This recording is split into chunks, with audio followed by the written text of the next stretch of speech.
नमस्कार दोस्तों, मैं मुकेश।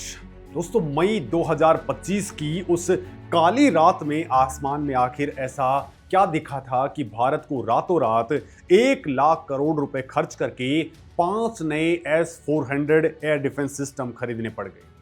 तिब्बत की पहाड़ियों में ड्रैगन का सबसे बड़ा गुरूर उसका J-20 stealth fighter jet take off करते ही भारतीय रडार के मौत के क्रॉस हेयर के अंदर कैसे लॉक हो जाता है।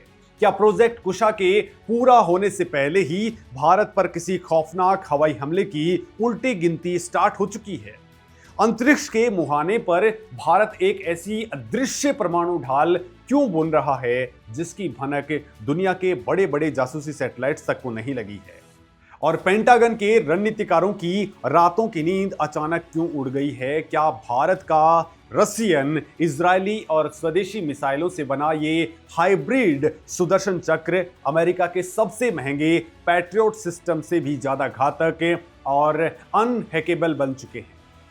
सिलीगुड़ी कॉरिडोर यानी चिकन नेक के ऊपर 400 किलोमीटर ऊंची मौत की दीवार के पीछे का असली सच क्या है? क्या चाइनीज लाल सेना को यह मैसेज मिल चुका है कि इस लक्ष्मण रेखा को पार करने का सीधा मतलब बीजिंग में मातम का मचना है? दोस्तों, ये कोई हॉलीवुड की साइंस फिक्शन का प्लॉट नहीं है, बल्कि जुलाई 2026 के इस वर्तमान पल में भारत के आसमान में रची जा रही एक अभेद्य रणनीति है जिसने ग्लोबल सुपर पावर्स के पसीने छुड़ा दिए हैं।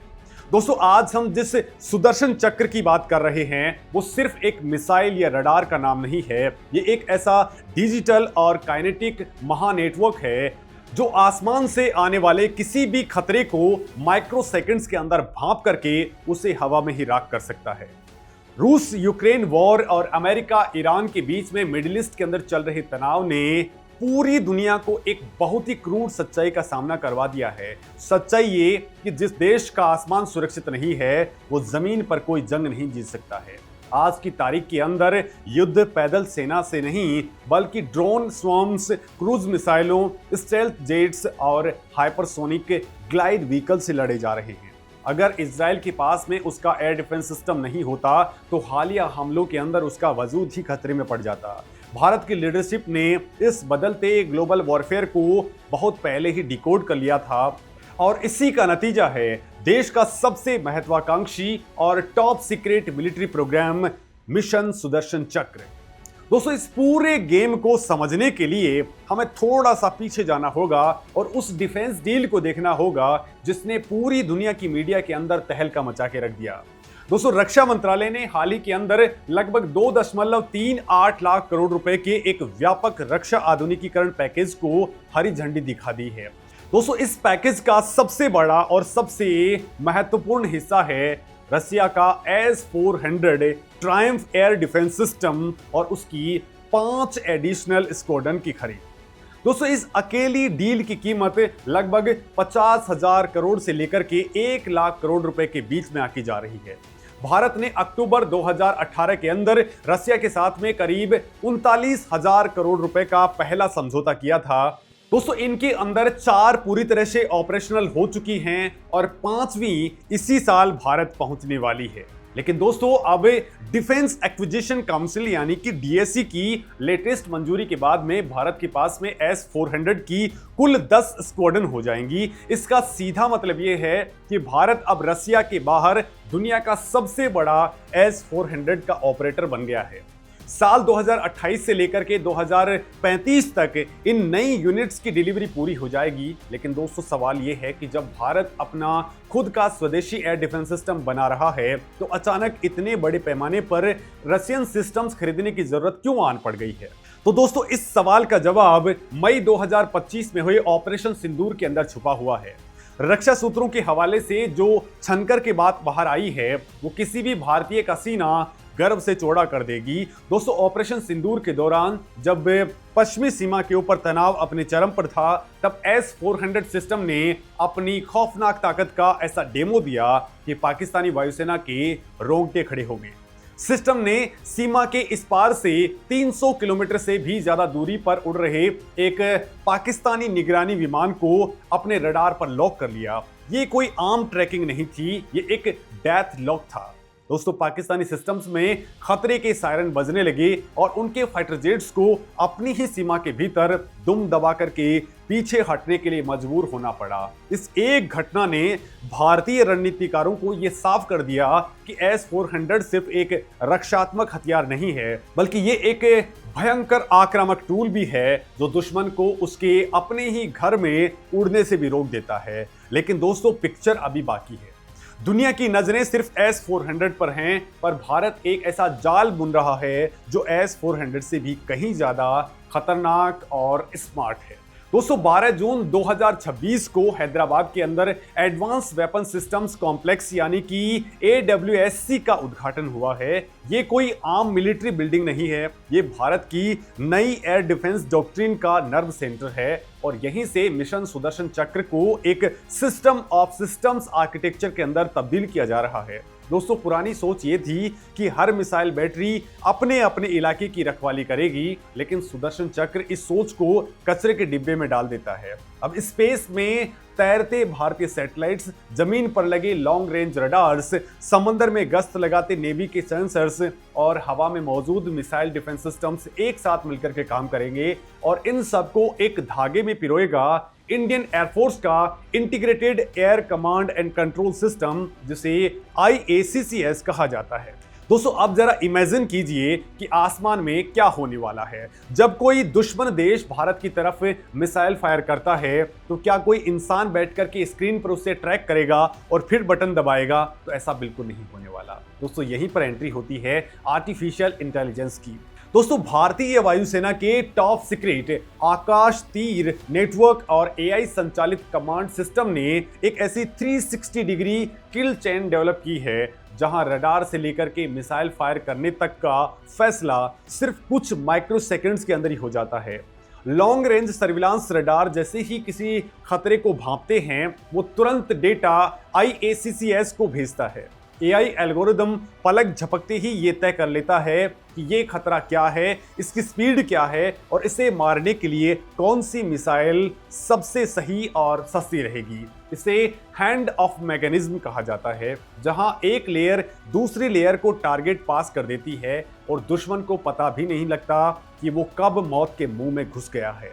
दोस्तों इस पूरे महानेटवर्क को हम अलग अलग लेयर्स में समझते हैं, क्योंकि भारत अब रिएक्टिव डिफेंस नहीं बल्कि स्ट्रैटेजिक एरिया डिनायल यानी कि A2AD रणनीति के ऊपर काम कर रहा है। सबसे बाहरी और सबसे ऊंची लेयर है बैलिस्टिक मिसाइल डिफेंस यानी कि BMD प्रोग्राम। दोस्तों भारत दुनिया के उन गिने चुने 4-5 देशों के अंदर एक है जिसके पास में अपनी खुद की स्वदेशी परमाणु ढाल मौजूद है। इसके फेज 1 के अंदर प्रद्युम्न और अश्विन इंटरसेप्टर मिसाइलें शामिल हैं, जो वायुमंडल के बाहर 50 से लेकर के 80 किलोमीटर की ऊंचाई पर और वायुमंडल के अंदर 15 से 30 किलोमीटर की हाइट के ऊपर दुश्मन की बैलिस्टिक मिसाइलों को राख कर देती है। लेकिन दोस्तों जो चीज पेंटागन और चाइना को परेशान कर रही है वो है BMD का फेज 2। दोस्तों ये प्रोग्राम 5000 किलोमीटर की रेंज वाली इंटरकॉन्टिनेंटल बैलिस्टिक मिसाइल यानी कि ICBMs को रोकने के लिए डिजाइन किया गया है। इसके AD1 और AD2 इंटरसेप्टर्स ने टेस्ट के अंदर ही जो सफलता दिखाई है उसने दिल्ली और मुंबई जैसे महानगरों के ऊपर एक ऐसा अदृश्य फोर्स शील्ड बना दिया है जिसे चीर पाना लगभग इम्पॉसिबल है। लेकिन दोस्तों एक सवाल जो अभी भी आपके दिमाग में कौंध रहा होगा कि चाइना और पाकिस्तान के रोजमर्रा के खतरों का इससे क्या होने वाला है, तो दोस्तों यहीं पर काम आती है लॉन्ग रेंज इंटरसेप्शन लेयर, जिसके अंदर S-400 और भारत का अपना स्वदेशी ब्रह्मास्त्र प्रोजेक्ट कुशा शामिल है। दोस्तों S-400 की ताकत का अंदाजा इसी बात से लगा लीजिए कि यह एक साथ 36 टारगेट के ऊपर निशाना लगा सकता है और 72 मिसाइलें एक साथ फायर कर सकता है। इसकी 4 अलग अलग मिसाइलें 400 किलोमीटर, 250 किलोमीटर, 120 किलोमीटर और 40 किलोमीटर तक मार कर सकती है। इसे रणनीतिक रूप से सिलीगुड़ी कॉरिडोर, जिसे हम चिकन नेक कहते हैं, वहां डिप्लॉय किया गया है। चिकन नेक भारत का वो संवेदनशील हिस्सा है जो नॉर्थ ईस्ट को बाकी देश से जोड़ता है। दोस्तों चाइना की पीपुल्स लिबरेशन आर्मी हमेशा से इस इलाके को भारत की दुखती रग मानती है, लेकिन दोस्तों अब S-400 की तैनाती ने वहां एक 400 किलोमीटर ऊंची मौत की दीवार खड़ी कर दी है। अगर चाइनीज फाइटर जेट्स अपनी सीमा के अंदर टेक ऑफ करते हैं तो वो तुरंत भारतीय रडार्स के ऊपर चमकने लगते हैं। अब दोस्तों बात करते हैं प्रोजेक्ट कुशा की, जो आत्मनिर्भर भारत का सबसे चमकता हुआ सितारा है। S-400 शानदार है, लेकिन भारत हमेशा के लिए विदेशी हथियारों के ऊपर डिपेंडेंट नहीं रह सकता है। लिहाजा दोस्तों हमारे डीआरडीओ ने प्रोजेक्ट कुशा को लॉन्च किया है, जिसे long range surface to air missile system कहा जाता है। इसके अंदर 150, 250 और 350 किलोमीटर तक मार करने वाली 3 अलग अलग इंटरसेप्टर मिसाइलें होंगी। दोस्तों ये प्रोजेक्ट 2028-29 तक पूरी तरह से ऑपरेशनल हो जाएगा। तो ये इजराइल के डेविड स्लिंग और अमेरिका के पैट्रियट सिस्टम से भी बहुत ज्यादा एडवांस होगा। प्रोजेक्ट कुशा का सबसे बड़ा फायदा ये है कि ये भारत को पूरी तरह से किल चेन पर सोवरेन कंट्रोल यानी कि संप्रभु नियंत्रण दे देगा। दोस्तों विदेशी सिस्टम्स के अंदर हमेशा ये डर रहता है कि युद्ध के समय उनके सॉफ्टवेयर अपडेट या स्पेयर पार्ट्स के अंदर कोई दिक्कत आ सकती है, लेकिन प्रोजेक्ट कुशा 100% भारतीय है। इसका रडार, इसका सॉफ्टवेयर और इसका कमांड सेंटर सब कुछ मेड इन इंडिया है। और दोस्तों यहाँ पर एक बहुत बड़ा जियोपॉलिटिकल गेम भी चल रहा है, जो मेन स्ट्रीम मीडिया अक्सर मिस कर देता है। दोस्तों जरा दुनिया के बाकी देशों के एयर डिफेंस सिस्टम्स को देखिए। अमेरिका अपने पैट्रियट और थार्ड सिस्टम के ऊपर डिपेंडेंट है। उनकी समस्या ये है कि उनके सारे सिस्टम एक ही तरह की आर्किटेक्चर और फ्रीक्वेंसी पर काम करते हैं। अगर चाइना या रसिया जैसे दुश्मन ने उनके ऊपर एक फ्रीक्वेंसी को हैक या जैम कर दिया तो अमेरिका का पूरा गोल्डन डोम ताश के पत्तों की तरह ढह सकता है। लेकिन भारत का सुदर्शन चक्र एक हाइब्रिड मॉडल है। दोस्तों भारत के पास में रशियन S-400 है, इजरायली स्पाइडर है और स्वदेशी आकाश और कुशा सिस्टम मौजूद है। इन सभी के रडार्स अलग अलग फ्रीक्वेंसी बैंड्स के ऊपर काम करते हैं। किसी भी दुश्मन के लिए एक ही टाइम के अंदर रशियन, इजरायली और भारतीय रडार्स को जैम कर पाना किसी इलेक्ट्रॉनिक वॉरफेयर के बुरे सपने से भी कम नहीं है। और यही वजह है कि भारत का ये मल्टी लेयर सिस्टम अब अनहैकेबल बन चुका है। दोस्तों आप सोच रहे होंगे कि अगर दुश्मन की कोई क्रूज मिसाइल पहाड़ों के पीछे छिप करके या समंदर की सतह से बिल्कुल सट करके आ रही हो तो ये लॉन्ग रेंज रडार्स क्या करेंगे। तो दोस्तों यहीं पर सुदर्शन चक्र की मिडिल और इनर लेयर एक्टिवेट हो जाती है। भारत और इजराइल के ज्वाइंट वेंचर से बना MRSAM यानी कि medium range surface to air missile system 70 से 100 किलोमीटर की रेंज में किसी भी खतरे को नेस्तनाबूद कर सकता है। दोस्तों इसका रडार इतना ज्यादा पावरफुल है कि भारी बारिश, तूफान या भयंकर इलेक्ट्रॉनिक जैमिंग के बीच भी ये अपना काम करता रहता है। और दोस्तों फिर आता है भारत का अपना स्वदेशी आकाश और उसका नया अवतार यानी कि आकाश NG। दोस्तों 25 से लेकर के 80 किलोमीटर की रेंज के अंदर आकाश का नया एक्टिव इलेक्ट्रॉनिकली स्कैन्ड एरे यानी कि ऐसा रडार पलक झपकते ही क्रूज मिसाइलों और तेज गति से आने वाले जेट्स को ट्रैक कर लेता है। दोस्तों ये सिस्टम इतना ज्यादा सक्सेसफुल है कि आज दुनिया के कई देश भारत से आकाश मिसाइल डिफेंस सिस्टम खरीदने के लिए लाइन में लगे हुए हैं।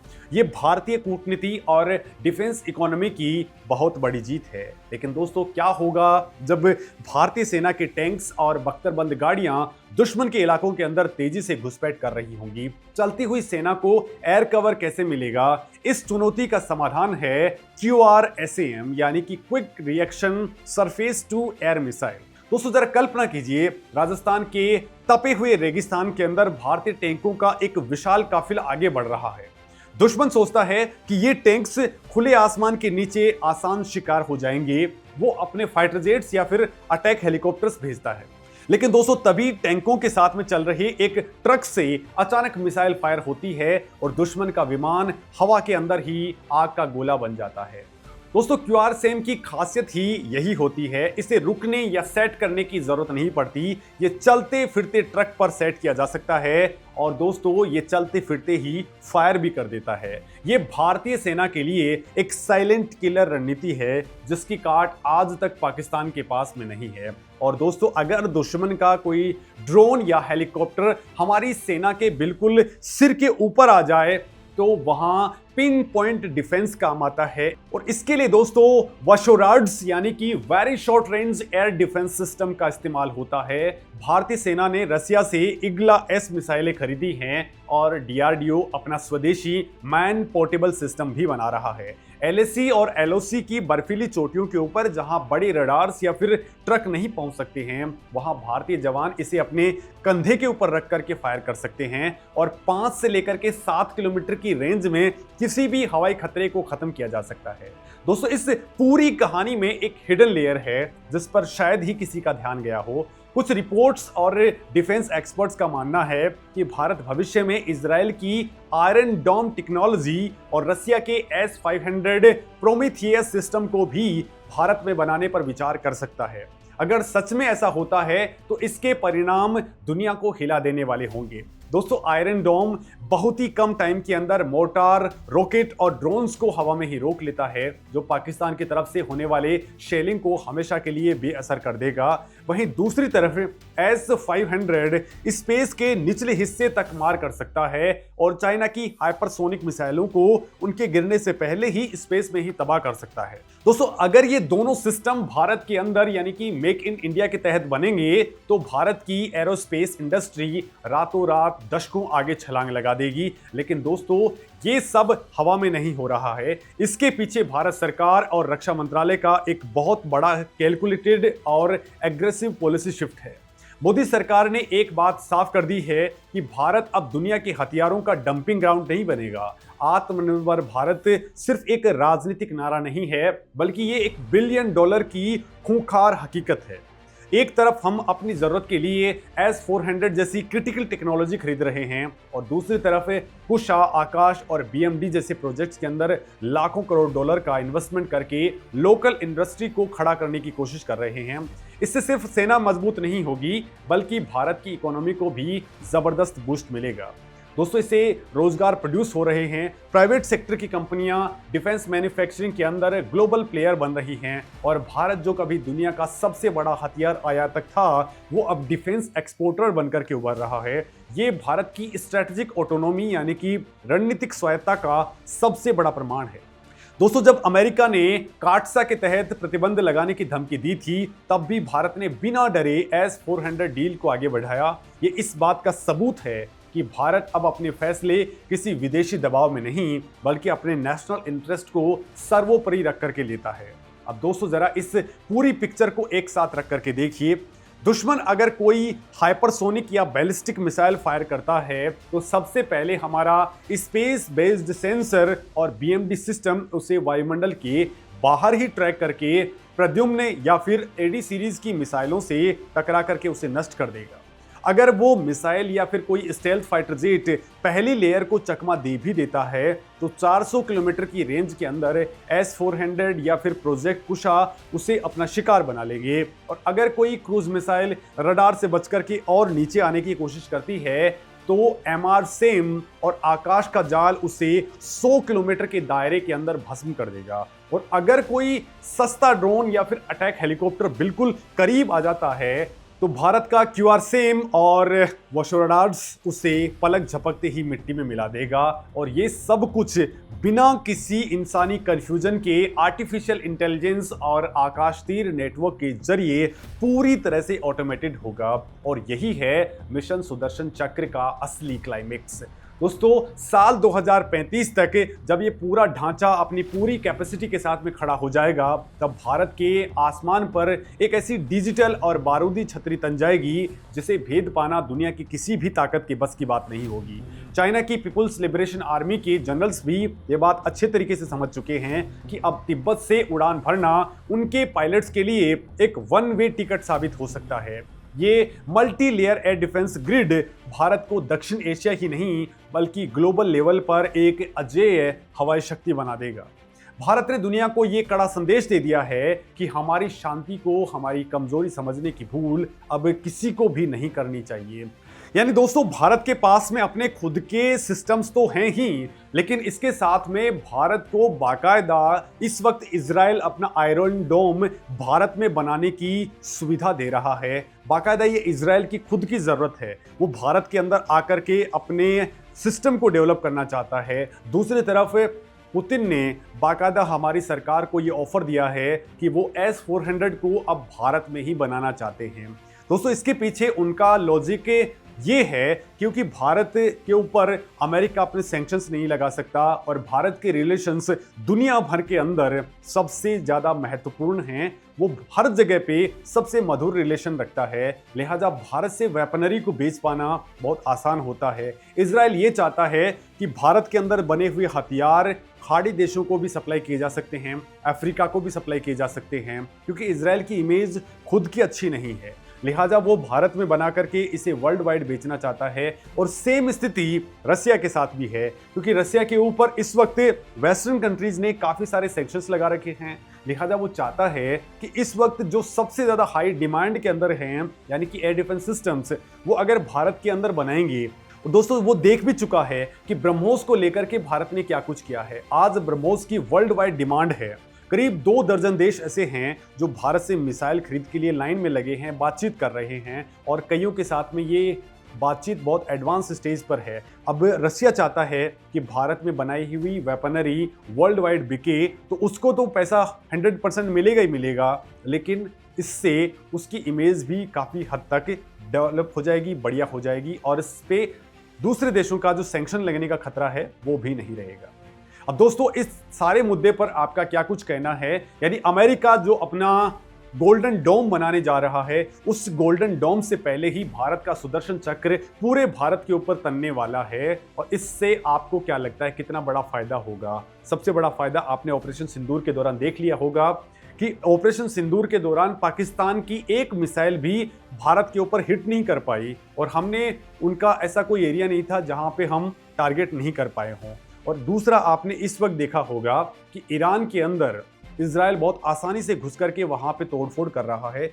ईरान के पास में भी चाइनीज एयर डिफेंस सिस्टम्स हैं और रसिया के पुराने एयर डिफेंस सिस्टम हैं, उसके खुद के एयर डिफेंस सिस्टम्स भी हैं, लेकिन वो कारगर साबित नहीं हो पा रहे हैं।